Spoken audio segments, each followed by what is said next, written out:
শুক্রবারে দুরুদ পাঠ ছাড়াও আরো একটা আমল আছে ভাই, যে আমলের সওয়াব পৃথিবীতে অন্য যে কোনো আমলের চাইতে বেশি।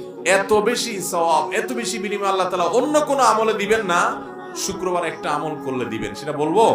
এত বিপুল পরিমাণ, এত অল্প সময়ে, এত অল্প পরিশ্রম করে এত বিপুল পরিমাণের সওয়াব, আখিরাতের কারেন্সি। দুনিয়াতে টাকা দিয়ে চলি আমরা, আখিরাতের কারেন্সি সওয়াব। এত বিপুল পরিমাণ সওয়াব পাওয়া যাবে, অন্য আরেকটা আমল পাওয়া যায় না। অতএব এই জুমার দিনে আমলটা করবো তো ইনশাআল্লাহ।